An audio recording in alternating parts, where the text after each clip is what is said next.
All right, we're live. Welcome to DrewCouver's podcast, Voices from the Curb. Tonight is going to be an interesting one, folks. We're going to talk about protests. We're going to talk about all the things that have been happening in Canada over the past, because we've got a guest here that's older than I am, and he's been doing a lot of protesting himself on the ground for many years. I think back to his university years. And then, of course, we've got Masha, who's with us too, and she's a wonderful lady that I met, actually boots on the ground, walking downtown, recording the street chaos that's been going on downtown. So without further ado, I'm going to bring Masha and Jim in. Hey, how you guys doing? Great, man. Awesome. It's Hello, good to see doing you great. guys. Thank you. Awesome. So Mash, where are you right now? I'm in Victoria. You're in Victoria. What's right going next on? to the Parliament. What were you saying just before we came in the room about Victoria? What are you hearing in the Parliament? Well, building? I was saying that They're doing Ramadan, sorry, right? there is an internet problem. It's hard. Yes, they are doing iftar dinner right inside in the heart of the Parliament. It's a bit awkward, but it is what it is. So they do prayers in the Parliament building? They do prayers and they're going to be a dinner. They were just getting set up, so I didn't see the entire thing, but there is more than average hijabi women in the Parliament. Do you know what's going on in Victoria with David Eby just recently? He put out some new news today about they're not allowed to protest anywhere there's a church or a school. Did he announce that this morning? Do you know anything about that, Mash? Yeah, I think Nikki Sharma announced it, and that's around places of worship. So that's like a bubble zone, I suppose. The bubble zone. I was talking to one of our friends in Victoria this afternoon, and he was telling me that I guess the Palestinian protests in Victoria are still quite large compared to what's going on in Vancouver. They're not very large anymore, and we can get into that in a little bit because we've got Big Red Scarf Guy as a main celebrity focus on my channel tonight. But the Palestinian protests are quite large in Victoria, and I guess they're going to have to change the direction. Like the police are now going to have to shift where they get to go and protest, which is again against the law, because when you're protesting, you're not allowed to shut traffic down. Makes no sense. If we enforced our laws, we'd be living in a very different reality. We haven't been enforcing them much anywhere. I've never been to the Palestinian protest in Victoria. I just seen them on videos. They're pretty crazy. Jim, how long have you been protesting for, my man?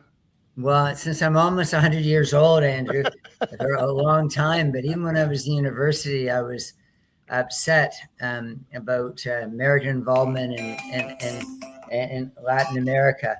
And since then, I've swung. I'm the same liberal person like Masha, cares about rights and freedoms. And the problem now, particularly in the censorship of literature, is coming from the left and all the indoctrination in schools. So I've never stopped protesting. I'm an activist. And then what's your first memory of protesting in Canada? What year was it? Your big protest that you first went to? Yeah, the 70s. So I've been, there are all sorts of protests, and the one thing that I could say many things, but the one thing that it wasn't really any tamer than it is today. I could say that I'm very aware. I married a woman who was living in Quebec during all the uproar around 1970 in particular, over separation and the FLQ, and a member of the Quebec government, Imperial Port, being murdered. My wife walking to mailboxes and being told by her parents, don't do that, dear, because bombs were in mailboxes. Pierre Trudeau, the prime minister at the time, bringing in the army. There were across where I grew up in Toronto, across Toronto, there was the 401 extends, really, I guess, the Trans-Canada, all the way to Ottawa. There were tanks, Canadian tanks. It was a very serious time. They ended up capturing the people and they made a deal with them, the Rose brothers in particular. So no, Canada has always had a difficult time. What I don't understand is when the case of Quebec, to some extent, the people there do grievances because Canada was originally French. But when you get people coming from other lands recently and they want to be violent on our streets, I don't think that should ever be accepted. There's no violence. There's no violence. I think that between the three of us, and just knowing you guys from the events we've been to, I'm not going to say protests, the events we've been to, I would believe there's, I think, 20 assaults against the three of us that more than like 10 or 15 that were specifically towards me. Maybe I think I've seen you, Jim, get hit or punched or kicked or thrown shit at probably 7 times, 5 to 10 times. And Mash, have you ever been involved in an instigation, a physical altercation towards you in a protest? You're pretty. Go ahead. Nothing as serious as what you described, but I've been pushed and shoved around and kind of. You're quite amazing. You're quite an amazing woman because you have the audacity to like walk downstairs with me down with Dallas Brody's this weekend, and when the big red scarf guy came after me and gave me a shoulder check in the gut, and then the cops came after me, and then you just took your camera and went straight into big red scarf guy, and I was yelling, Masha, don't do that, Masha, come back. And I was just like, what is this chick doing, Jim? She's crazy. She's crazy. Mash, when did you start? How long have you been in Canada? How about we go start with 16 years, since 2008. 2008. And when did you become political? So your background a little bit about your political stuff. You started working with in politics how long ago? Less than a year ago, actually. I've never been political. Wow. Yes, I met Dallas, and that's how this journey started. Well, no, I started paying attention to what's going on after October 7 because I came to Canada from Israel. And when I saw the first intifada chants and banners, that kind of hit a lot of nerves for me because I've lived through the intifada and I know what it means. And that's when I started paying attention and uncovering slowly. So at first, say, Jewish friend told me, oh, that's anti-Semitism. And then I realized, okay, we have even bigger problems and anti-Semitism is just one of them. But terrorism has many faces, and we will get more into the Iranian community. So that's the IRGC.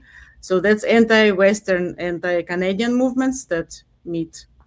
And they often protest together, like we've seen yesterday, where we had the Turtle Island people and the pro-Hamas people come together, just a few of them, but the most active ones.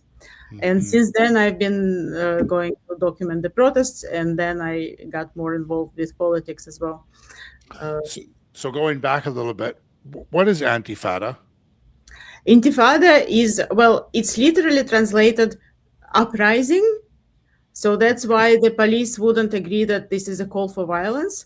But there were actually only 2 intifadas in the history. So one was in the, oh my God, I'm blanking suddenly, in the 80s. That's the first intifada. So that was more mild with rock throwing and stabbing and car ramming. And then the second intifada in the early 2000s, that's all in Israel. So that's against Israelis. That was also stabbings, shootings, and a lot of bombings. So suicide bombers in buses, trains, and other public places. So that was, it's very scary. Basically, you sit on the bus and look around you, and if someone comes with a bigger bag or like bigger jacket, you get paranoid, and sometimes you step off the bus because it's scary. Because a good friend of mine yesterday, he sent it to me this morning in Manchester. There was a gentleman with a very large, it's a Piccadilly in the circus in Manchester. He had a big black jacket on. He had rocks in his jacket. It's funny that you're saying this. And he started throwing rocks at families that were in the gardens. And then the YouTuber guys, my friends of mine, they all started coming around him. And then he ran away to a place where he must have had put some big rocks, and he grabbed this big rock. I mean, it was just as big as his hand, and he started running, and he's like basically saying he's going to throw it at them. He didn't throw it at them. It was the other small ones that he threw it at him. But that was interesting. I've actually never seen that before, other than when I was a kid throwing rocks at other kids. But I've never seen that. It's interesting that you said that. I just had, sorry, just about the Intifada that Go, Jim. Masha, of course, knows all this better than I. But the last one in Israel came to an end in 2005, and that was the year that Israel handed the Gaza Strip over to Hamas. And it wasn't called Hamas right away, but anyhow, so they had an opportunity for an awfully long time to create something in Gaza, and up until 2023, October 7th. In that time, many of the leaders in Hamas ended up being multi-billionaires and residing in many cases in different parts of the Middle East. It's just absolutely unbelievable. You get all these people in Canadian streets talking about, the rights of Palestinians and they need to be free and so forth. They were given a great opportunity to do that. There weren't elections. Palestinians that disagree with the government or with the leaders are quickly killed, and often the most atrocious ways. So it's an absolutely fascinating thing how you get sometimes things transplanted to Canada that really don't have any similitude to what's happening back in the old country. I mean, the idea of Israel before, there were so many Arabs working in Israel before October 7th, 2023. It was working, not Gaza. Gaza Strip was just a hellhole. The guy that was the new supreme leader that got inducted today, or whatever you want to call it, supposedly he has a mansion in Israel and one in London. Like I don't think he has a mansion in Israel, but he has a mansion in London. Yes, in London. It's overlooking the Israeli embassy. That's why it's overlooking. That's so the new supreme leader has a mansion in London overlooking the what, Masha? The Israeli embassy. There's so much money. Go ahead, Jim. Yeah, no, I just think it's absolutely fascinating, because this is the one thing that I really connect with Masha over, and that is I'm coming from this, and a lot of the people that follow me and follow 1BC and so forth say that there's a lot of criticism quietly about the fact that 1BC is pro-Jewish and anti-Muslim or whatever. and I really don't think anyone in 1BC has ever had a conversation, certainly not with me, saying, what side are we going to choose in this conflict or that conflict? I don't think it happens that way. I think what we first do, and I know Andrew, you agree with this, that you look at who's creating a threat in Canadian streets and you put an end to the threats. If it was a large number of Jewish people who'd gone into the Gaza Strip and killed 1,200 Gazans, and then they come to Canada and they chased, and the Jews were chasing all sorts of Muslims, Palestinian supporters up and down the street and beating them and so forth, then I don't think 1BC would be on the side of the Jewish people in Canada. I think what really, again, enjoins, particularly within conversations had with Masha, is the fact that we are both so fundamentally committed to basic human rights.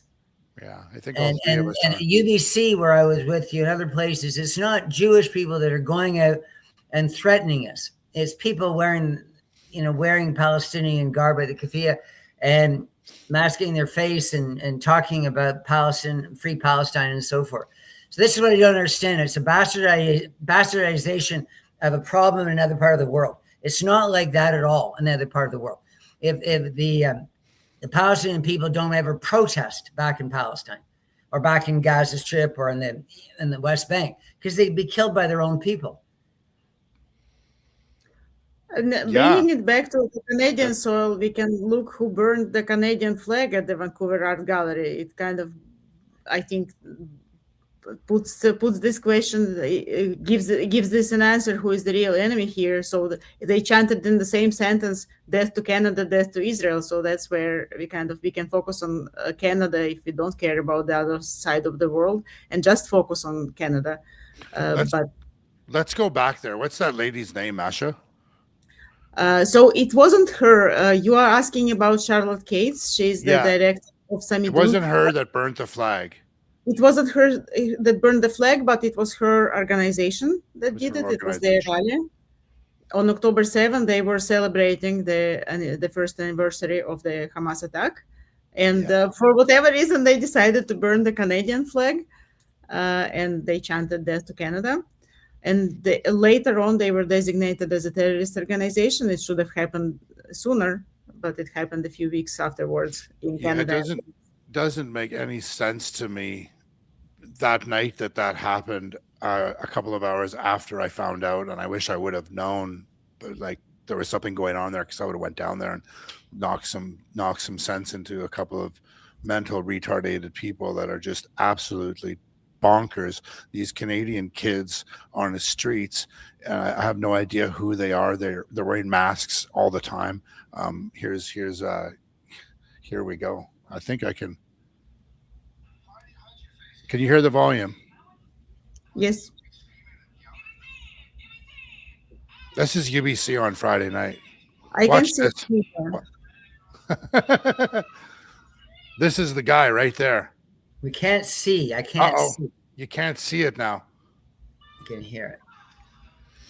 Newton. This thing never works.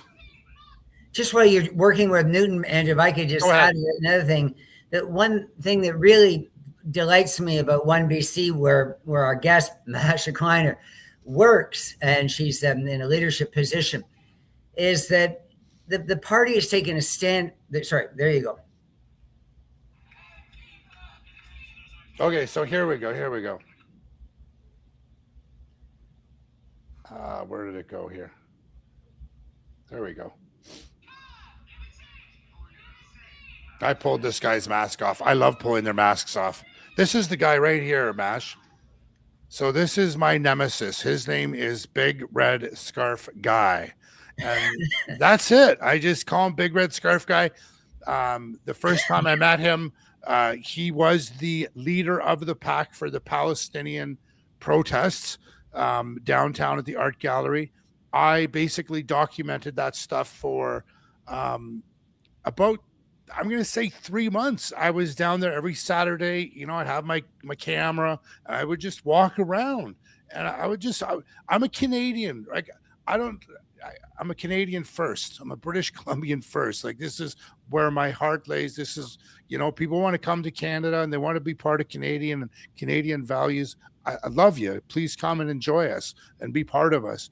But this group of Palestinians, ever since, of course, the October 7th thing, they just took over our streets downtown. Like, they would just march. There would be 200-300 of them. I know one day, I've got tons of videos. Please, if you're watching, go back and check some of my live streams out in the summer of 2025. There's 300-400 people. They walk down Granville Street. They're trying to shut down Granville Street Bridge. Then they would try to shut down the Cambie Street Bridge. Mayor Sullivan was in his wheelchair one day. He got accosted by a bunch of them, screaming, just screaming. The following week, they did the same thing, but they actually got pushed by the police around to Davie Street. So they decided that they're going to go stand in front of St. Paul's Hospital for 45 minutes. That's when that's the first time he assaulted me. Like, he came right up to me. I said some shit to him because I said some stuff to him. Like, you're so beautiful. You're so attractive. I love your hair. I love your ponytail. This is what I say to these numbnuts, these retards. They're just rejects. I say nice things to them. There's no reason to, like, I don't pick Jim. I'm not going to pick a fight with you and say, you stupid shithead. I'm going to say, Jim, you're such a beautiful looking guy. How did you get so good looking? That's when you know I want to fight you. They all came up and swarmed me, and I just took 2 steps back and I said, listen, guys, I'll come next week with 10 of my bros, and trust me, you want to back the fuck up. So they took off. That's when he learned to leave me alone. But then I asked him the following week, I just want to have a conversation about, why are you guys here? I don't want to read the newspaper. None of them talk. But, you know, like Jewish people, the Iranian people, all the other groups are mashed down there that we've spoken to over the past year. they want to have a conversation. They want to have a conversation. They want to tell us what the problems are. And I'm grateful for that. But this guy in particular is just an absolute. He's not the leader of the pack. It's the other guy, Masha, the guy with gray hair that was at the Dallas Brody event at the Greek Hellenic Center. What's his name? David? David was at UBC. Dave Dewart, he's another director of Samidun. The one you're talking about, the older guy, there is a Robert Ages. Robert Ages. And he's got a son that's in Toronto. He's got a son that's in Toronto. So his son does the events in Toronto. And then sometimes I'll listen to this. Thank you. You know that? Yeah. So his son sometimes comes here and he sometimes goes there. And I've learned that through a couple of my YouTuber, I don't call them journalists. I just call them YouTubers, people back in Toronto, right? Because I went to Toronto a couple of times. I've got tons of video on that. I get assaulted by the protesters for asking questions. And then if I ask them too hard of questions, then they start flailing shit at me. And then the cops come and pick me up and take me across the street. And, this happened on Sunday again. It's just like, it doesn't make any sense. We have video. No. Can anybody see me? Is everyone good? Newton, how many people we got in there? 15. Can someone say something are we good, Newton, on the, someone's put a comment on here. We have no video, just audio. Okay. I see. Okay. We got dead space there. They just say to Masha, I think you're entirely with me. You've got these conflicts around the world. You've got a civil war in Iran right now. You've got crazy in addition to the Americans and the Jews, but much more a civil war. You have situation in India, particularly with the Punjabi, the Sikhs, and that's being transplanted onto Canada. We've got obviously what happened in Gaza and in Israel. There's lots of conflicts. There's there's the Tamil that come to Canada, and there's so much to talk about. There's so many. Yes, absolutely. There's so many conflicts. The Tutsis in there.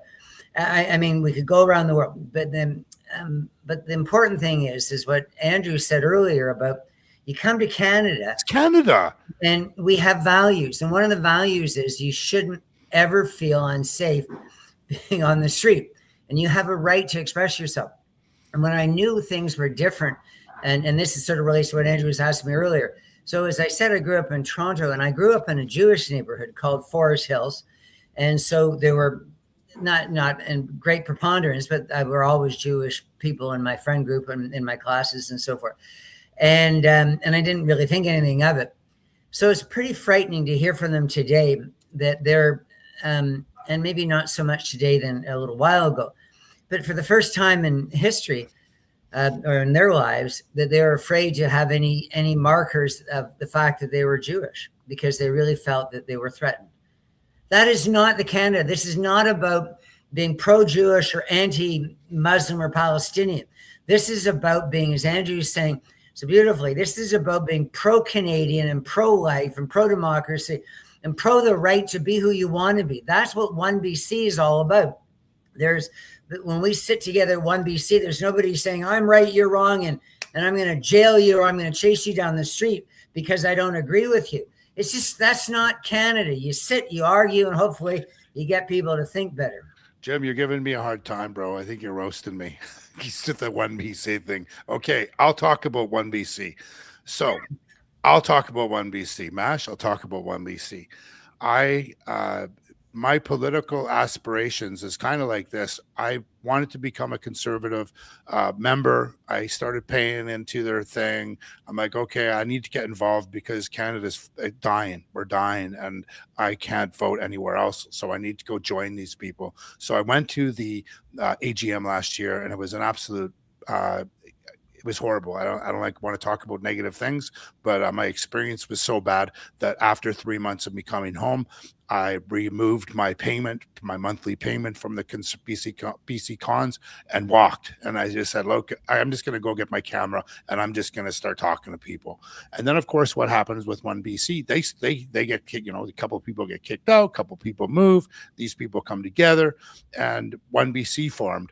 And I really felt extremely strong, very much a lot of strength for 1BC, for Dallas and for Tara, for Paul, for Tim, for Masha, for the whole team. There's a whole team. For people that don't know, there's not just Tara and Dallas. There's a whole team of people behind the scenes of 1BC, and I know the situation very well, but I don't believe that it's my right to talk about other people or other situations.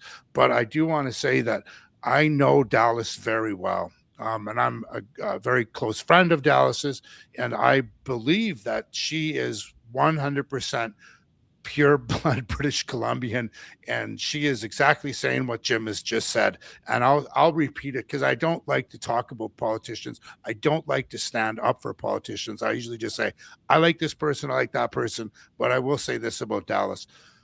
If you're for British Columbia and you're coming here from another part of the world and you want to take on our values and our traditions and be part of us, and if you want to do your own traditions and values and stuff in your home and not wave them in front of everybody else and say, you can't harm me if you're not doing this way, Dallas is not like that. And that's why I've stayed close to Dallas after the debacle that happened behind the scenes that not a lot of people know about. They have a lot of opinions about. We could probably talk a lot about that, but that's, again, it's not our place to talk about. It's just really sad what happened with 1BC and the breakup. And I pray almost on a daily basis. I pray on a daily basis, 100%.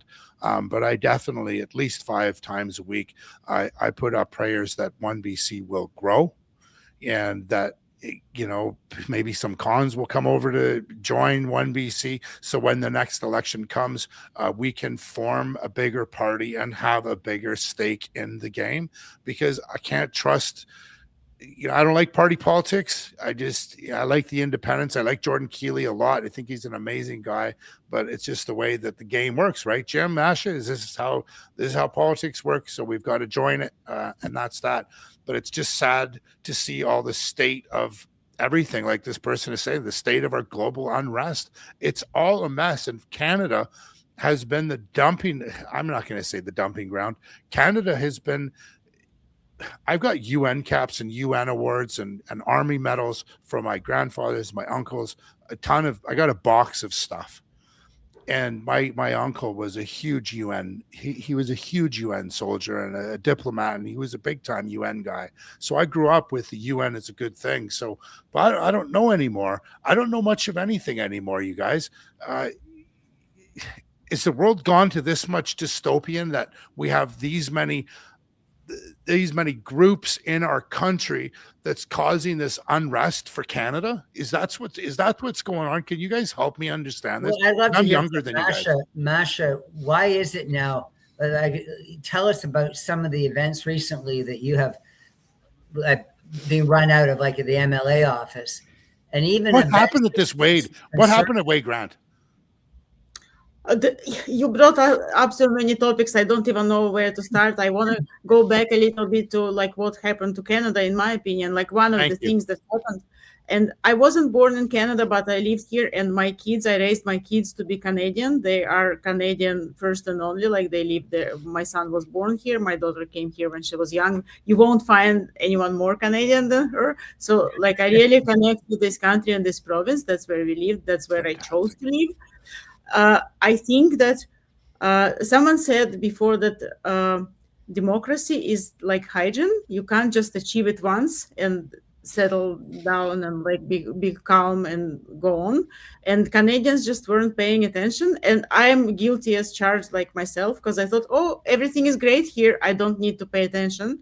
And I only realized what a mess we are in when it became very, very apparent. It's still not apparent to many people.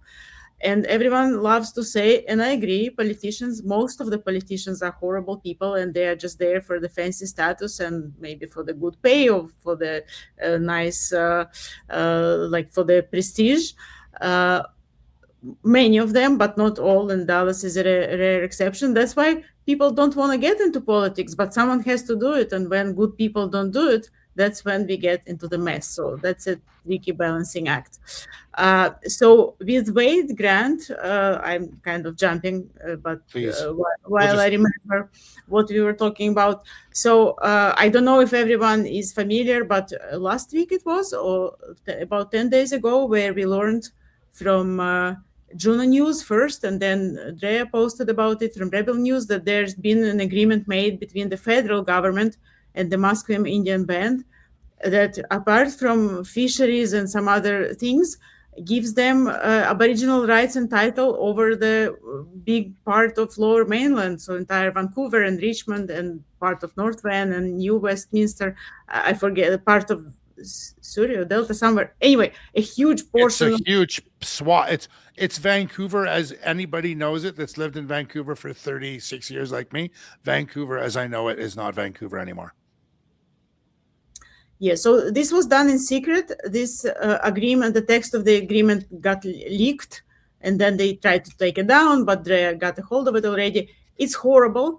And whoever claims that, oh, no one is coming for your private property. So first of all, it's not excluded from the agreement, but also public property is as important as private property, because if not the elected officials govern your streets and the parks and whatnot around you, it's important too. So anyway, long story short, it's a very bad agreement. And what's even worse, that it says, oh, we will do incremental implementation. So it's not even finalized yet. We will be giving more and more and more rights away. And Wade Grant happens to be my MP because I live at UBC. Mine so too. He's an MP for Vancouver Quadra. Yes, I didn't vote for him, but here you go. And he happens to be Musqueam. And not just any Musqueam, he is a nephew of the Musqueam band chief, Wayne Sparrow, and his mother, Wendy Grant, was the lead negotiator for this agreement and whatnot, and he was on the band council and like many other top positions involving that. So this is clearly a conflict, because basically, as a member of the Canadian Parliament, he kind of was part of making an agreement and giving his band of 1,400 people a big part of Lower Mainland. So I wanted to go and talk to him about that. And I walked into the office. Well, obviously, Global News reported that I stormed into the office, but you can see in the video that they themselves posted that I walk in very, very slowly and calmly.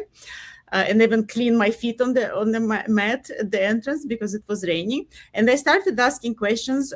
Wade wasn't there, obviously, his staffers were there. And what was interesting that I noticed that two of his staffers, at least, I recognized that they were at the big protest at UBC, yelling at Dallas and blowing air horns in mine and Dallas's face. I have all of it on video. So at that stage, I started videotaping our interaction because I realized that it's going to be interesting. And shortly after, like this whole thing took about 5 minutes. I'm telling the story longer. Yes, that's the guy. So later we learned that his name is Avneet Singh. He works for Wade Grant. Yes. Yes, he's that nice, like, poor Masha got the earphone and the ace. Yeah, well, all of them were doing that. He wasn't the only one. So basically, I made a quick round in the office. It's a big, fancy office with my camera. I filmed the 3 flags that are flying there. So guess it's a Canadian flag, British Columbia flag, and ta-da, the Musqueam band flag, which is, if we call them First Nations, so it's a nation, is it a foreign nation? So there is a foreign nation flag in our MP's office. It's confusing. So I filmed that. I filmed the guy. And I was asked to leave. I kind of tried to talk them out of it for a bit. I was very polite, and then I left. And we posted the 3 flags because it's quite outrageous. I think it's absolutely inappropriate. And later someone pointed out that, well, Wade Grant is also half Chinese. So would it be acceptable for him to fly a Chinese flag in his MP constituency office? So that's unacceptable. And once we posted the flag, obviously he didn't like it, and he claimed that I harassed and intimidated his staff, and the whole thing on the internet blew up. A lot of people reposted him. Some It's a mess. It's a mess. I went into Wade Grant's office a couple months ago and had a talk and tried to get a conversation. And, after 4 times of sending emails and asking for a conversation and not getting anything, I just stopped going. And I'm going to go back in there next week and take a look at the Musqueam flag. I find that quite a threat, actually. What they're doing in Comox Valley right now with the elderly group that's in a motorhome park. They're all being evicted. They get 2 years to move out of their area because the natives want to use it for their own people. Now I have receipts on this, but I've got it in my head. There's only 153 members in that band. Then 2 of them don't live on reserve, but the majority of them already live on the reserve in houses. But they're telling all these people in the trailer park that they have to move because they need it for their people, the housing. And this is the first time now someone's been evicted off their land that they own, that they've worked towards their life savings. That poor elderly lady, she's like 82 years old. I watched the interview with her. It's disgusting. It's horrible. And if people think that this is just the first, this is not the first. I owned I had a yacht, and I had a slip at Mosquito Creek in North Vancouver, part of the Squamish Nations. I paid it was a lot of money for that 40-foot slip. I had a boat shed, and it was a nice place. And I left after finding out. Once I had sold my boat in 2014, I got rid of my boat. I got rid of everything, and I realized that what had happened the next year is they upped everyone's lease from 30%. They just raised everyone's lease, and they said, well, if you don't like it, you can move. And I'm just like, well, I'm just glad that I got out when I got out, because my buddy ended up having to pay that money. And now, from what I understand, over there at the Mosquito Creek, it's all gone now. Oh, there's only the big, huge, the super yachts, the 80-footers. Mine was just a 34. So the big ones now can stay, but all the smaller ones are gone. And they're building these boathouses so that they can rent them out for cash, because this is all they want. And this weekend was an absolute joke with these people with Dallas's event, Masha. Who are these? Who, in your idea, do you think these people are? The majority of the people that come out to protest for the Aboriginals, they're mainly, I'm just going to say, because that's who I am. They're mainly very large, heavy set women wearing these big dresses, banging drums. And if you try to have a conversation like I did with them, they just bang the drum. And this weekend there was 3 or 4 of them that had their dresses on, banging their drums. And as soon as I engaged with them, out of the corner of my eye, the chick with the leather jacket on with the mohawk patch, she came out of nowhere starting to no, and you think about, she's banging her head with her drumstick. You think about that long and hard. I don't see a lot of protesters, Jim, that are Aboriginal at a lot of these protests. Do you? Yeah. I just like to come at a bit of a different angle. I agree with you. I think that what we're seeing right now is people coming in and using this as an opportunity, using Indigenous people. I don't believe anything to do with this Musqueam agreement, with what happened with the Cowichan in Richmond, what's happened in Haida Gwaii. I don't think any of this is generated by Indigenous people. I just like to make a couple of points right here, and I feel very strongly about it, and I have for my whole life.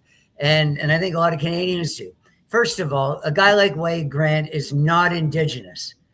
His father's Chinese. He's got English blood. There is, even on his mother's side, obviously, there's European ancestry. He's just only identifying with the one thing that's going to put money in his pocket. He puts a Musqueam flag outside of his office. He's supposed to represent everybody in his riding. I think just doing that alone should get him disqualified for being a member of parliament. I don't think it's like being a teacher in a classroom. You're only serving a certain percentage of the class. I think that's outrageous. The next thing I'd like to say is that there's a band near Vancouver and joining Vancouver, and the new Westminster band. and the number of people is between 15 and 26, and they're called a nation. And as Masha said earlier, how can you talk about a First Nation if they're not part of Canada? What are they? We must be the first country in history to be giving all sorts of money and power over to the people who are going to usurp us and likely, I think, evict us. And we're not only seeing that on the island, and we're seeing it in Haida Gwaii and soon in the Seychelles and Kamloops and on and on and on. It's just the most outrageous thing. We need to, quite apart from all these issues from outside, again, in the Punjab and Gaza Strip and anywhere in the world, Ukraine, wherever, the issues that we have here in Canada, nothing could be as important about the fact that ordinary Canadians are losing their basic rights. But for some reason, that's not important to people. For some reason, the more important thing is to, have trans flags in schools and so forth. So I'm really delighted that I'm on a show right now with YouTube, because you're giving me an opportunity to say things that are just so obvious, that Canada is going to completely self-implode if we continue this fiction that there are over 600 completely separate nations within Canada. If you do that, and some as small as the smallest of all, it's in Burnaby, and they have no land. It's just absolutely absurd what we're doing. We're taking a group of people and based on ancestry, and we're giving them rights that others don't have. And that's what makes other places in the world so rotten in many ways, is that the tribalism, the one group has things that the other group doesn't have. Canada was always different because we had a dream of offering everybody the same opportunities, the same rights, the same the healthcare and the same educational, the same schooling from K to 12 and beyond. This was Canada. How dare people come in, and I don't think it's Indigenous. I think they're a tool by our politics. How dare people come in and start saying there's different tiers of Canadians? Straight facts. Masha, do you feel like you're in a different tier because you've only been here for 16 years? I disagree to feel being in a different tier. When I arrived here legally, I filled all the paperwork, and I think I've been a good citizen. When I came, I was told at the airport, "Welcome to Canada," and that's how I felt for many years, until in first grade, my son, who was born here, was told by his teacher that, all the Indigenous people are gracious hosts, and the other people are unwanted guests. Wait a second. Sorry, you said that was when your son was in first grade? So he was yes, that was 10 years ago. 10 years ago.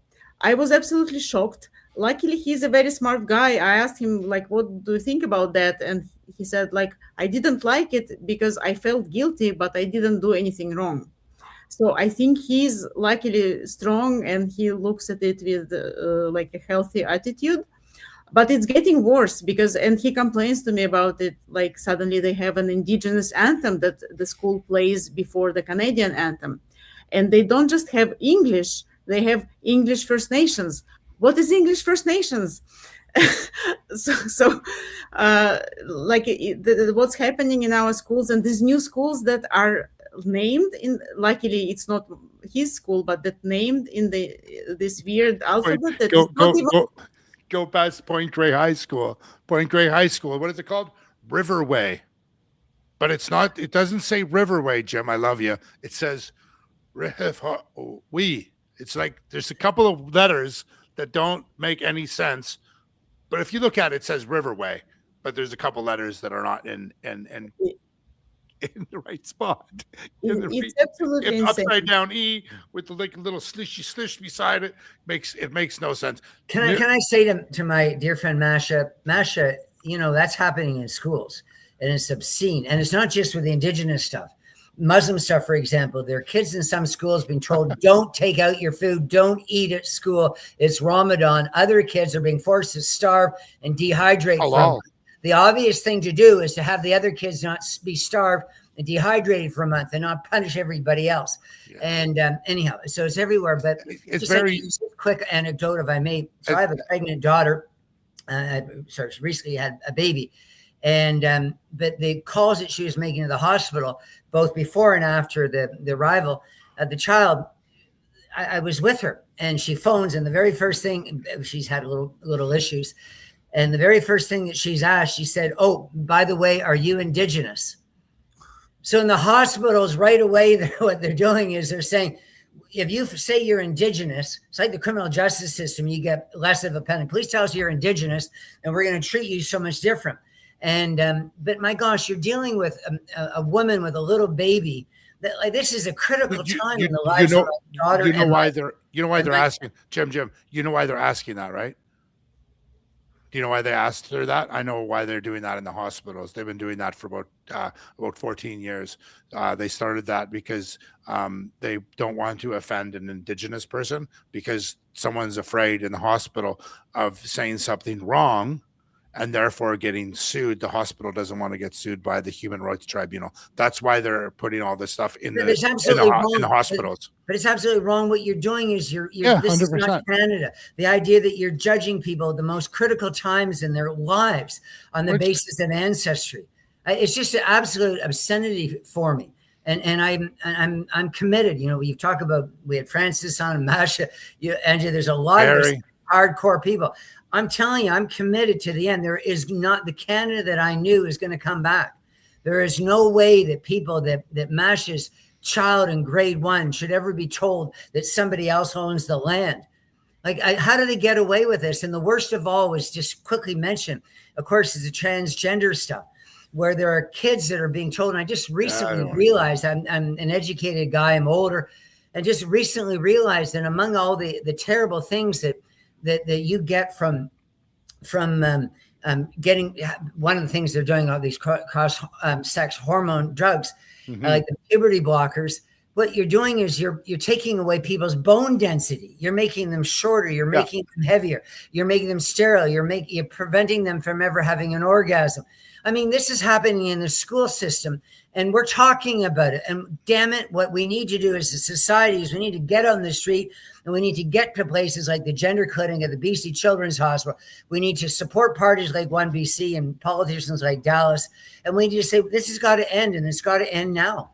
Jim, how do we do this? Masha, how do we do this? Masha, you and I have been on the street a lot over the past year and watching all these groups come together and protest. And I don't think we've had a big protest since the million-person march for children and the trans stuff. I think that was the last one. And I've got a whole list of all of them here. The one before that, the biggest one was, of course, the convoy, right? The anti-lockdown protests, then the pipeline protest, then the old growth protest, then the labor protest, then the freedom convoy protests, and then the housing and cost. And then that's basically when all the transgender sort of movement came in. So the last 2 years, we've just gone to this absolute, I cried. Like I told you, Jim, a couple of weeks ago on our podcast, I cried. It was just after Christmas. I was like at home. I'm just going to I'm fucking 6'4", big mofo. I don't cry, but I'm watching the movie. I'm like, I'm going to watch Tron. So I turned Tron on, and the guy fell off the building in a parachute, and he landed in Georgia Street, and he landed on top of a cab, and there was an East Indian cab driver. And then they made the joke, and I started to cry, because for the last 6 months or a year before that video, I've been downtown Vancouver, and I don't recognize our downtown Vancouver. When I go downtown every weekend, I see the Calistani security guards. I see the Sikh security guards. Every store, every hospital, everywhere. Canada is not what it was when Masha came here. Canada was not what it was 5 years ago. It's definitely not what it was when Jim went to university. But we don't have, I think what happened, and let's talk about this for a little bit, if you guys can support this. When all these protests started happening in Canada, we're so spread out in Canada, and we have these cities across the bottom skirt of Canada, and each little group had their own little protests, their own little ways. Ontario and Toronto, there's a lot of big protest groups that actually stand up and fight back for Canada. Joe's one of them, the Canada First guy with the hockey stick. A little bit too much for me, but I support him because he's trying to fight for Canadians. But I don't see that happening in Alberta, and I've been to Alberta a lot in the last couple of months, and I don't see it in print. I don't see it in British Columbia. I just don't see it. But I see 70,000 Iranians marching the streets downtown Vancouver. They got shut down. I know this to be true. They got told they weren't allowed to protest like that in Vancouver anymore. They have to go to North Van, where the rest of the Iranian people are, because there's a huge Iranian community in North Van. And I know that to be an underground sort of decision made by some politicians that are like, there's a lot of IRGC people that are involved in what's going on. And we're kind of being taken over. We are being taken over. It's just the facts are the facts. But how are we going to get out of this, guys? How can, like, do we just continue to fight with Dallas? Do we start protesting ourselves? I know that my friend from the BC Prosperity Project, Dominique up in Prince George, he just announced yesterday that they're going to do the another million march for the kids, for the transgender activism against the transgender sort of situation on May the 4th. You know, May the 4th be with you. So everyone book that in your calendar, please. May the 4th, there'll be a protest. It'll be across Canada. They're looking for groups across BC right now. So if you're interested, please go to the BC Prosperity Project. You can find it on Facebook. They're great people. I'm very connected with a lot of the groups throughout BC. They want me to be a part of it, but I start talking to this guy in Abbotsford, and I talked to this guy in Prince George, and I talked to this guy in Mackenzie, and then there's another guy there's a lady in Prince Rupert, and they all were in these activist positions. I think the guy from 1BC that wants to become an MLA, Eric David, or I can't remember his name, the young guy, James, yeah. He's doing something at David Eby's office tomorrow. So there's all these little groups that want to do something, but no one wants to come together to work together to fight for Canada, to fight for what we had. I don't see it. And I'm getting really frustrated thinking, do I need to do a call to action? I've only got, 14,000 subscribers on my 4 or 5 places. I mean, what do I do? Like, what can we do, guys? Is there an answer? Masha? I don't have an amazing strategy. I just hectically do everything I can reach and hoping that it will lead to something, because often, so my previous life, I had a career in software engineering, and people spend a lot of time coordinating. And sometimes it's very important, but often coordination more space than the action itself, and that's the danger always, when people, let's all organize, all come together and discuss and come up with a fancy plan. Right now I'm more in the feet on the ground kind of situation, so I just do and leading by example, because I think Jim here and you as well, people watch you and you encourage people to do something and give them motivation and courage to do something. So people are different, and there is an opportunity to do different things. So go film a protest, speak at an event, write emails. Everyone should find out what they can do, because it's a long battle. It's not like one day you come out to protest and you're done. We are for a long journey. So everyone needs to find their way to do something. So I encourage everyone. That's beautiful, Masha. I say one thing that happens to me so often is there are all these issues in schools that are really upsetting in our society and so forth. But it really, in many cases, begins in the school, and because they want to get kids young, just like Hitler, Mussolini, and other dictators have done in the past. Wow. So anyhow, what people say to me is, because in Canada, in the halcyon days, our institutions were respected. My father said to me close to his death, he said, Jim, you've got criticisms against your employer or whatever.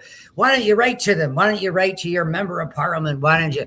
Those days are gone. They don't write back, and they're completely divorced. So the institutional elites don't care at all about ordinary people. So what people say all the time to me, particularly in regard to school issues, is they say, I'm going to do something about this. I'm going to go talk to the principal, or I'm going to go talk to the superintendent, or I'm going to talk to my member of parliament, or I'm going to talk to my minister at church. Those are all the people who are on the other side. Yeah. Those are all the people that are working for the status quo. So what do we do, Jim? Well, you have to recognize who the antagonists are. Who are the people that are preaching this stuff?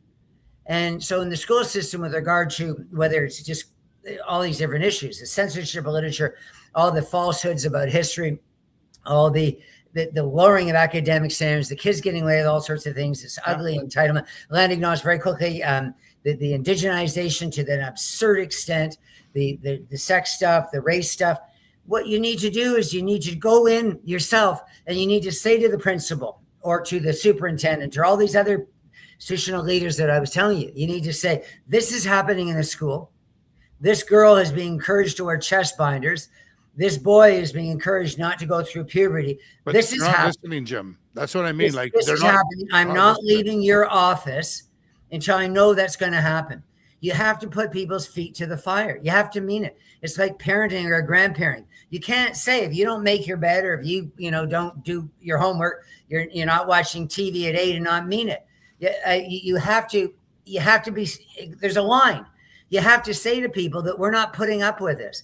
And that's what I've done with my own life, I think, and for a number of years now, as I've said in all these issues, I'm not going to put up with it. I'm not going to use a federal candidate, provincial candidate, municipal candidate. I walked out of land acknowledgements. I'm not putting up with them anywhere at any time for the rest of my life. I'm not putting up with the censorship of literature, with all this grotesque stuff. In particular, I'm not putting up with people lying about residential schools and creating ghost stories in Kamloops and elsewhere. I mean, I'm just saying no. If more people would do that, people are principled. Most Canadians are buying into what we're saying. I don't think it's the case of any more trying to convince people that there's something wrong with all these homeless people in downtown Vancouver or, 16-hour waits at the hospital and all the other issues that we haven't been talking about. People know that there's a lot of things that are wrong in the state of Denmark. And but what we're not doing right now is we're not being forthright about it. We are, the three of us are. More people need to do that and just say, no, this isn't happening anymore with my child at school. You're not asking my kindergarten child anymore what his or her pronouns are. It's not good enough for you to say, okay, well, I won't ask your child this year and next year and the year after. No, you're not going to do it for any kid. And if you do, I'm going to be back in your office tomorrow and you're going to rue the day that you ever decided to do this, explore into the sexuality of little kids. Yeah, Jim. So the question is like, what I know what you do. I know what I do. I know what Masha does. I know what a select group of people do. And I think there's about, honest to God, like 50 people I know in British Columbia. That's it. That do things, that stand up. A lot of people that stand up, like me, like you, like Masha in different ways. I walked away from a career after 20 years because I was told I need to go see a therapist, a family preservation worker, after 21 years of being a foster parent, taking the highest risk kids in the province. They'd shift kids from northern BC to my house so I could stabilize them so they didn't have to go to jail. And then I have to go see a family preservator. I said no. But before that, like, I didn't want to lose my job. Like, people don't want to lose their job. They don't want to lose their income. They're afraid of getting X'd out. I mean, you see these kids with these stupid protests. That's why I always go pull their face off, like their face mask, and take a picture. And I want to put it up everywhere so that the kids' parents can see what their kids are doing. Right? Just called out the parents because I had to lose my shit before I stood up to say something. Does that make me weak? I don't know. Jim, you lost your shit and then you stood up and started freaking out. I understand that. But how do we get people that are in the system that are afraid? Dallas Brody's event. We had to get Dallas out of the restaurant because there was agitators in the alley and everywhere. Were you in the truck, Masha, that went with Dallas? No, I wasn't in the truck. I stayed back. So she went in the truck and she took off, and I apologized to the police officer because the police officer, there was 3 police officers. The one police officer that assaulted me, She grabbed me and she's like, "You stand over there. You don't come and harass these protesters." That's what the police officer did to me. She grabbed me and pushed me back. "You stay back." And I'm like, what the f is going on? And right like 5 minutes after that, some dude was walking down the street and he's telling the protesters, like, "Get off the sidewalk with your stupid megaphones." And this is when Masha went down. I'm like, "Masha, just stay away." The police officer did that to him too. So Can I told say this for a second. I told the police officer this. I said, "Listen, I've spoken personally myself, Jim. I talk to a lot of policemen when I'm downtown, a lot of policemen. And I tell them, what are you guys doing? Like, are you afraid to speak up? Are you afraid to lose your job? If you say something, if you're at a protest or anything?" They're like, "Yeah, everyone's afraid of losing their job." Like, Well, I think that's an excellent point, and not everybody can do this. But from my perspective, there are many that can. I don't think any parent is in any way compromised by going in and saying to the principal of a school that these things, the land acknowledgements and the gender stuff, the pronouns, all this stuff's going to end. I don't see any ramification, any consequence for the parents. I think what Canadians have done is we become caricatures. You see it in the comedy film Canadian Bacon. Maybe, I don't know if Masha knows that film. John Candy. It was long before your arrival in Canada. But it's the idea that you bump into Canadians, you knock them on the ground or whatever, and Canadians go, "Oh, I'm sorry. And we can't do that anymore. This is, we're losing the Canada that, as you said earlier, Andrew, so beautifully, this is that our fathers and grandfathers and great grandfathers fought for, stood for. And we're losing. Listen to this, Jim. Watch. He just said it right there. Drop the mic. Oh, that's beautiful. That's exactly what I'm saying. Just losing. We're losing. We've lost. Like I honestly, I look at it like the Kalistani movement. I interviewed the guy from, remember Masha? Remember the Kalistani guy? We're walking down from one protest to another. And then we walked right past the Kalistani movement, guys. And I'm like, "Oh, I'm going to get my camera in this guy's face." And like, "What's going on, buddy?" And I'm like, "Hey, you want to be interviewed?" He's like, "Yeah." I'm like, "Well, who are you? What are you doing here?" He's like, "My brother was murdered. He was the guy from Surrey that was murdered, supposedly from the Hindu government or blah, blah, blah, blah, blah, blah." I'm like, "Well, what are you guys fighting for? What are you guys doing?" He goes, "Well, we're fighting for our country. We want our country. We want our country. We want a country." And I'm like, "What do you mean you want a country?" Because "We want a country. We want Khalistan." And I'm like, "Where? Like, you want it in Canada?" And he's like, "No, in India. We want our own country in Punjab called Khalistan." And I'm like, "Okay, so if you guys win, like if you guys win this movement, because you're here in Canada, it's on the video. Please go check it. It was last summer. It was hilarious." I said, if you win, will you go back to India?" And so I said to him, "Jim," and he said, "No." I'm like, "Well, why not?" Because he looked straight at me and he goes, "Canada's too good." You know, and I interviewed a lady last week again, and she said the same thing, Jim. I was on the bus. My video got taken down. I went around Vancouver and collected a whole knapsack, a whole big bag of needles and pipes and syringes and all these things for using drugs. And I did a video on it, and it got taken down. But I was on the bus and I was interviewing a couple of people, a gentleman and his girlfriend from Uganda. And they're here. They actually came here, Jim.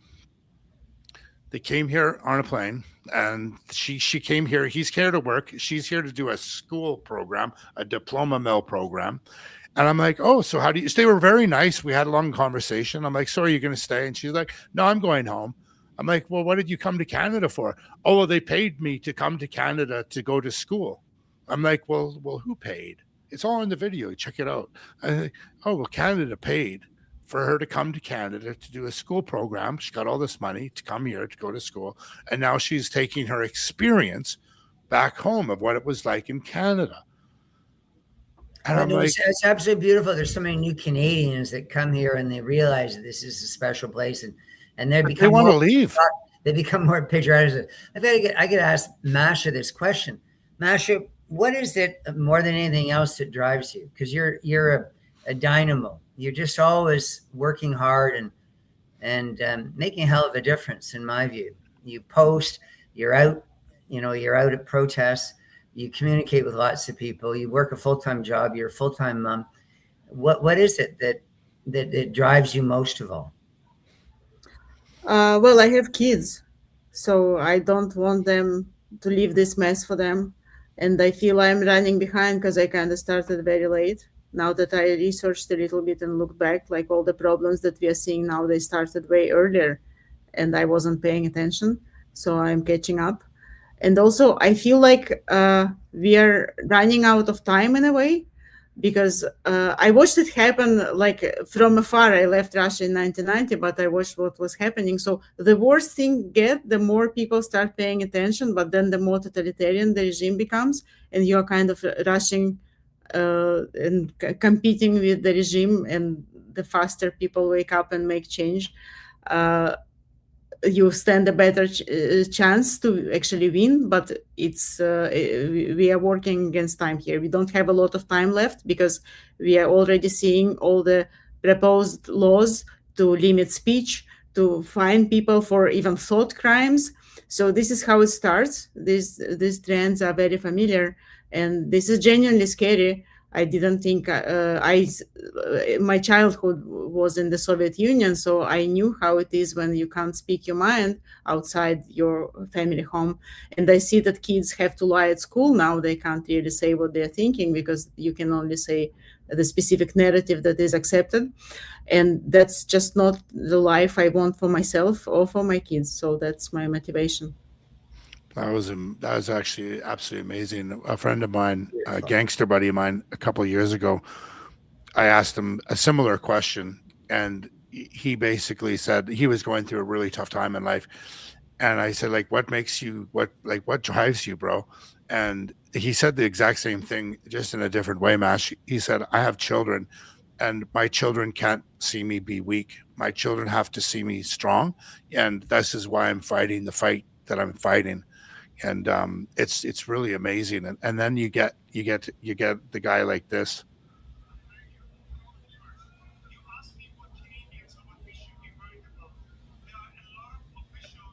I love his shirt. You can hear him, right? Barely. Masha. I can hear.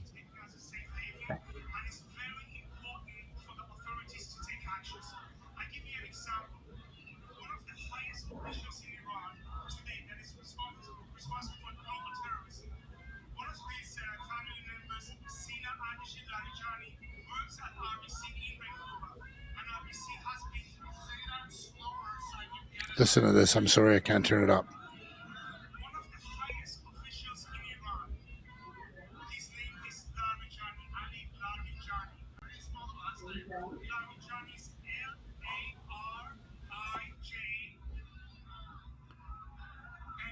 Listen to what he says.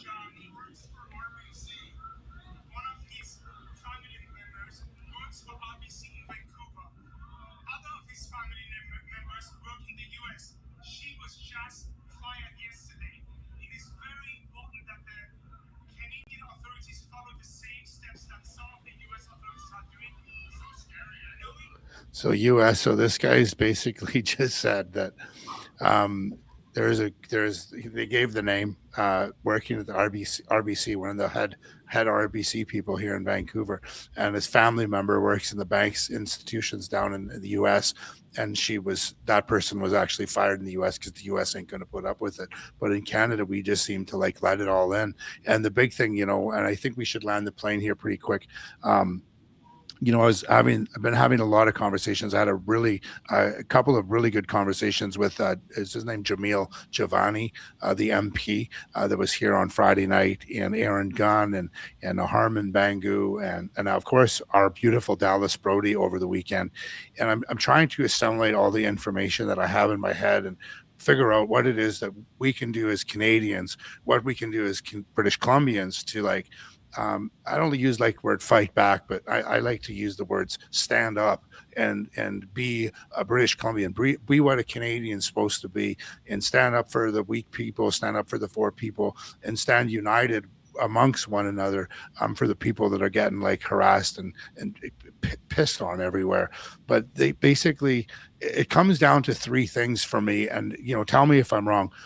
We need people to not doing all this other activism is great. It's great. We can do all this stuff all we want, Jim, but unless people like us and Masha stand up and become MLAs, become MPs, support the ones that we think are the strongest, and change, like, we have to get more MPs and more MLAs. That's really the only way. It's like it's a trifecta. I call it the trifecta. It's the MLAs, it's the MPs, and of course it's the big ones. It's the most important ones. It's the Supreme Court judges that need to be pushed out and new judges come in, because the judges have this ideology.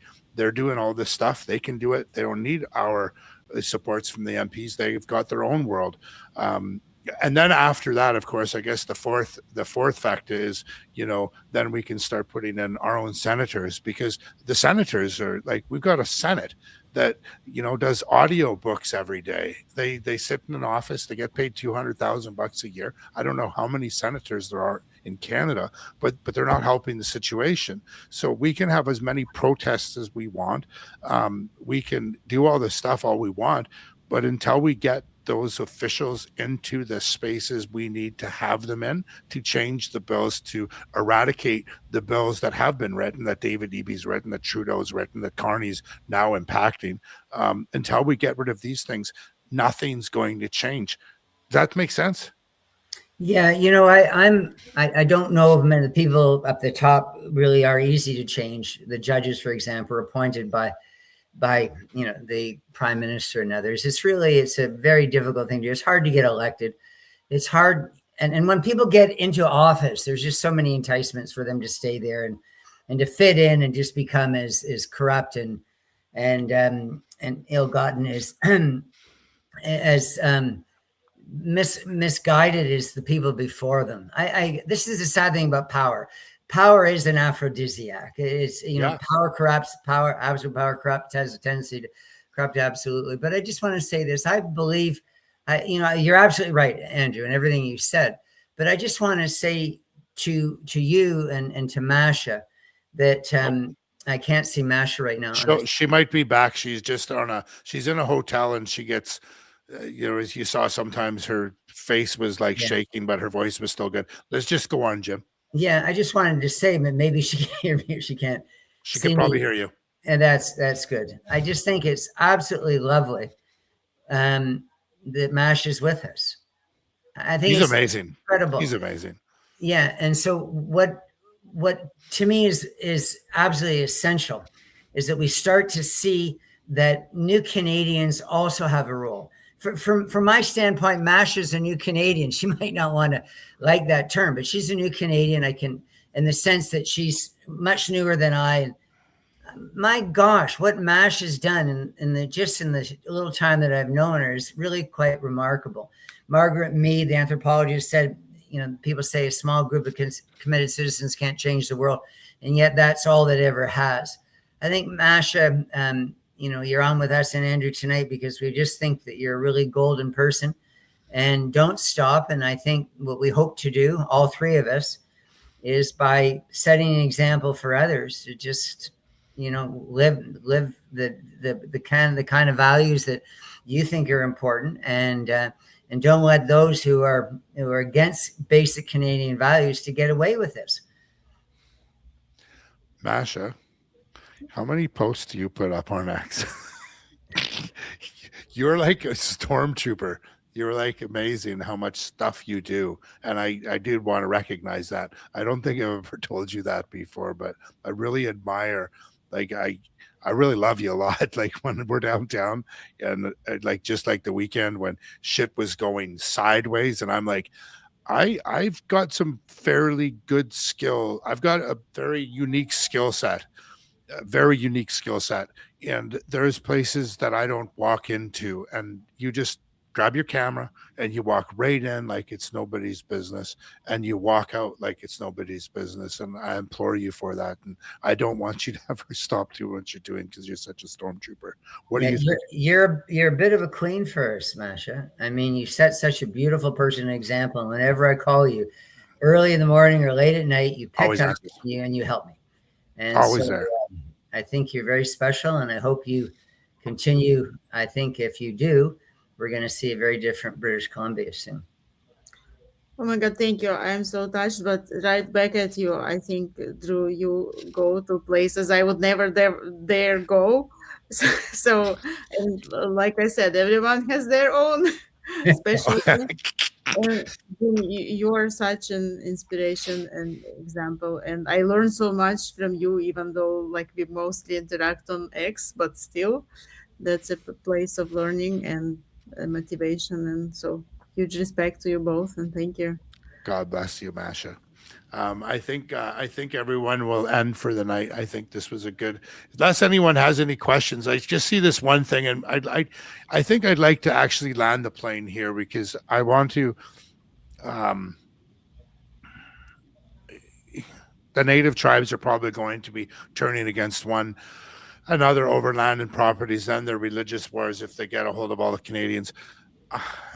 Well, it's already happening. Sorry to interrupt, yeah, because every court decision that we've seen, the coalition and now the Musqueam agreement, every I time think there is tribes, the other tribes that dispute that and challenge that in court or appeal or whatnot. So it's already happening. And another important thing to pay attention is actually how they treat their own people. Because in Haida Gwaii, that was kind of given away, so Prince Charlotte Island, there was a guy who was an indigenous guy, and he was a criminal. So it's bad. I think he ran over someone, or it was a hit and oh, run. I know all about that. Yeah, I know, like most people know, but it's just a good reminder that, like, all right, there needs to be justice, there needs to be trial, but there is a way we do things in Canada with the rule of law There's and the court system. But instead, they bulldozed the family home and there's many drug dealers on Haida Gwaii. kicked There's out many the family many members drug dealers. of the island, and they chased them. They wouldn't let them buy food. Like that's insane. That's not how we treat even criminals in our society. But more than that, even just families of criminals. That's not how we do justice. Is this I'm how not we going want? to I'm not going to say they're savages like they used to say a lot, but I'm very aware of a lot of the bands across British Columbia. I've been not involved with them, but I have two. Both of my brothers were married to Indigenous Native lawyers. I've been in very close contact with them for four, 4 decades. Like as an adult, I've had a lot of good conversations with them. I have many friends, male friends and female friends that are native that live on bands across British Columbia and a few in Alberta, but mainly British Columbia. And I will say, and I want everyone to understand this, the reality is a lot of them don't have any say or control in what's going on. And they're really pissed off. I went to school 2 years ago. I went and did my mediation. I went to this program, a week-long school course called Power. It's all about power. What is power? And there was this lady from Williams Lake there, from the band there, and she lost it. She lost it in the room with all of her students. She was so mad because she drives a Sunfire, and all the chief and the band members that work there, they're all driving Escalades and Cadillacs, and they just get treated like lower class citizens. And in Haida Gwaii, where I go, and God bless if you're watching, when I first started going there in 2013, we drive down the roads where the people lived, and you would see all the pop bottles outside the windows because people would, they would sit there and they would drink in their living room, their pop cans, and they'd have their window open. They just throw their pop can out the window onto the front porch. And I was blown away. And when this whole residential school stuff came with all this money, I always tell this story. I think I've told it to Jim. I'm not sure if I've expressed it to you, Mash. But I went up there in 2023. I went up there in the spring for a conference in Masset. And every third or fourth house had a fifth wheel or a motorhome. Brand new. Like brand new. And I went back there in the fall to go hunting, and 80% of them were gone. And I had to ask my friends, what happened? Like, where did all these motorhomes go? He goes, well, Andrew, we don't pay for our house. We We pay to upkeep our house, but we don't pay for our house. We don't pay for a lot of things. If we have job on reserve, that's good. They don't make a lot of money on reserve. Some of the people making 15, 20 bucks an hour are on reserve. So they can't even leave the reserve because they're attached to the reserve. They're stuck there because they can't make enough to go on the holidays to like Mexico or where they're stuck there. They're stuck. The ones that are allowed, they get to actually get off the reserve and go to Mexico and do their things. But it's a mess. All the reserves, they're a mess. They're a mess. And so you get these people, and now what's happening is, well, a lot of people are mad at the native people because, you know, they're taking our land and stuff. And I want everyone to understand that's listening. And if you hear this anytime, this is the facts, my friends. It's not the native people. It's the people that are in charge of the titles, of the treaties, of these false pieces of paper that are bullshit. They're bullshit. When I hear that guy yesterday, Jim, I wish I would have saved it because I would have put it on. There's no treaties. There's no treaties in BC because everything's unceded. So these treaties they're making now are false because a lot of these things, like someone said in our talk tonight about this small band in Burnaby. Well, there's another band in North Vancouver that just sprouted up. They just started a society and called themselves Sabertooth Tiger Wash Buttside Reserve I don't even know what they said. They just said they're this name. There's 7 of them. Now they're a reserve, and now they're fighting for money because they don't like the people that they're part of the reserve because they're the small group on the reserve that they don't want to be a part. So they've made their own little group. And this is what's happening. Yeah, I think what you've done is open up Pandora's box. You just created so many troubles. We go back to the principle that was very well established, really back in the Magna Carta. Yeah. More recently, Canada became a country that, you know, equality is a fundamental right. Stop. And also, as Masha was saying, when you look at the law, we've done a good job in Canada to advance the law. I think my own father, you know, just my father alone, he was involved in a lot of legal reforms that were very important. One of them that allowed people of same-sex orientation to be married. I mean, we're trying to get the best possible law. If you look at the Nootka, for example, you go back 150 years. If the chief's new wife wouldn't sleep with him that night, he could bite off her nose. Oh, buddy. I mean, what are we doing with this idea of saying that we're all of a sudden going to stop with the rules and the practice and the values that we've had for all this time, and we're going to give it all, and it's going to be run by this new group of people who I don't want to live under the Musqueam. I am not going to live under the Musqueam. I'm not going to live under anybody else but the established laws in this country that my family members long ago helped build, and where people more recently to Canada have improved upon. That's what we're doing in Canada. The whole thing about our Indigenous title is an absolute farce. They have no title over anything. And if I went back to Ireland or Scotland, nobody would give me Indigenous title. So they're not going to get it from me here. I think there's a great movie called Life is a House with Kevin Kline. Please watch it. It's a fantastic show. But the quote in the movie was just this: sometimes something really bad has to happen in order for something great to become.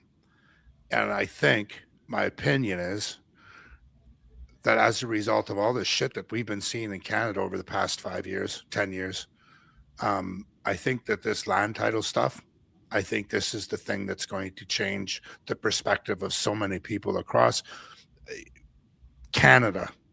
I mean, we're being laughed at by by my American friends, my brothers and sisters, my brothers that I played football with, when I laid down on the line with, my boys my best buddies, my best bros in football, my buddies, my brothers.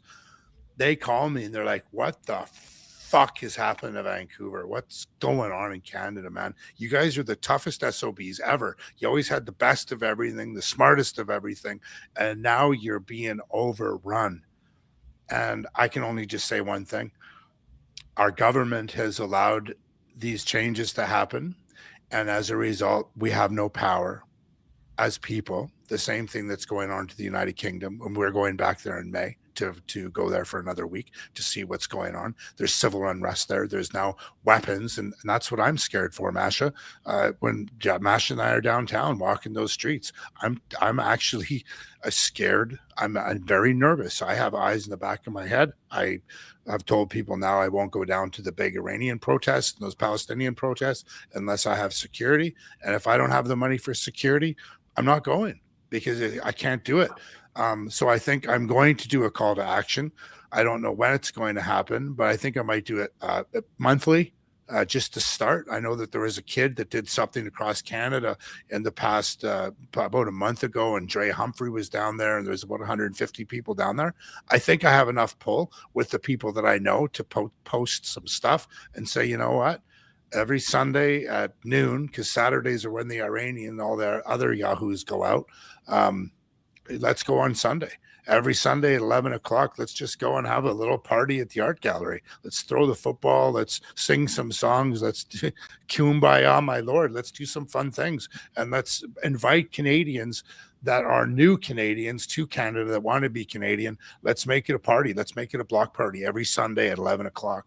Because unless we do some things like that are positive in nature and not negative by impact, we will survive and we will grow. Anyways, my friends, God bless. If you guys have anything to close, we can close there. I think that was a beautiful moment to close. God bless, Masha. God bless, Jim. Thank you so much. Thank you. Thank you, Masha.